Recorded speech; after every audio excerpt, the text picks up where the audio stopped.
how to communicate with a child who is nonverbal. Hey there, I'm Charlotte Rocalafo teaching for you. Thank you so much for joining me. This is a really important topic because there's a lot of children who are nonverbal, and it's important for us to be able to communicate with them. Communication is such an important part of our daily life. In fact, right now, you and I are communicating in one form, and so it really is important for our children, for their social and emotional development. When they feel like we are able to communicate with them and they're able to get their opinions out and stated, it'll start to develop their trust in us, in other family members, and in their peers. It will also help them feel more included in their day-to-day life, which will help increase their self-esteem and reduce their anxiety levels. It'll also create a space of independence and foster a sense for learning and developing over time. Now, the reason I'm focusing on this is because I really don't want any child to ever feel devalued. And a lot of children who are nonverbal, they struggle with this because not many people are able to communicate with them, or just even understand what they want to say. So today we're going to look at different ways that we can support our children. Okay, so the first one is to focus on nonverbal cues. Now, I've outlined a few different things here, so I really want you to go and check out the link in the description for this full episode and actually check this particular step out. But essentially what I'm talking about is looking at your child's body language, their facial features, and their gestures to understand what they are trying to say. Because a child's body, the way their head moves, the way their eyes are either open or closed, or just their eye movement, where they're looking, can communicate so much more to us than the written language or than what is being spoken, right? I mean, I could be talking to you right now, but I could be staring up at the ceiling because I'm not interested in this topic, or I could be talking to you and I could be also just like doing this, like there's a lot of different things that I could be doing, and it would show you whether I care about the topic or I don't. So there's just a lot that you really need to focus on when you're trying to find a way to talk to your children, or just trying to understand what they're trying to convey to you. Okay, the second step is to speak clearly.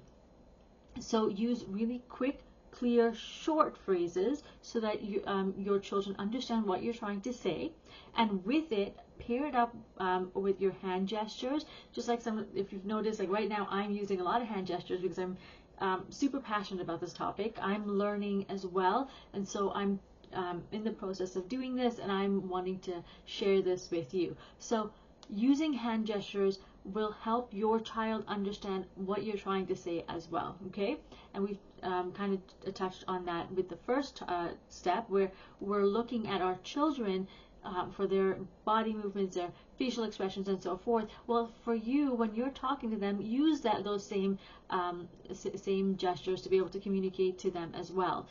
And then when you are talking, remain calm so that they are able to understand what you're saying, and then be precise with what you're saying. So for example, it's time to do your homework, and when you say that, point to the textbook, right? If it's time to do homework, point to the textbook. I don't have a textbook here with me, but I do have a book, so it's time to do your homework, right? So they know what is expected of them. The third one is to use visual aids. So use pictures with simple phrases or symbols to convey a specific message. So if you say trying to teach them about the shape of the day or what to do in that moment, then use this method so that they know exactly what's expected of them. It reduces their anxiety levels. Also, you can use this to chunk up a big task into smaller bits so that they are able to accomplish tasks at an easier level. Okay, if you want it done for you, visual schedule, check out the link in the description and go to step number 3 where it says use visual aids. I've created it for either the home or the classroom. And the fourth step is to try alternative communication methods. So this one is to use basic sign language And sign language is not too tricky. You can use basic ones and pair it up with, images like we've talked about, hand gestures, your facial expressions. And if it's too difficult, like I said, use pictures to convey a message. Also, I highly recommend talking to a speech language pathologist, because they will tell you the best way to communicate with your child.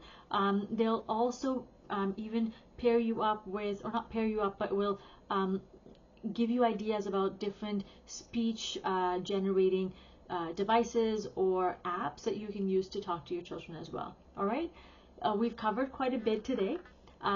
So far we've looked at why it's important to be able to communicate with our children who are nonverbal, and we looked at 4 different ways to do that. Number 1 is focus on nonverbal cues. Number 2 is speak clearly. Number 3 is use visual aids. And number 4 is try alternative communication methods. All right, thank you so much for joining me. I hope you have had a wonderful time here. In the meantime, remember to create, experience, and teach from the heart. If you have any questions, feel free to send me a message. I look forward to hearing from you. Take care, and I'll see you again, same place, same time next week. Take care, my friends. Bye.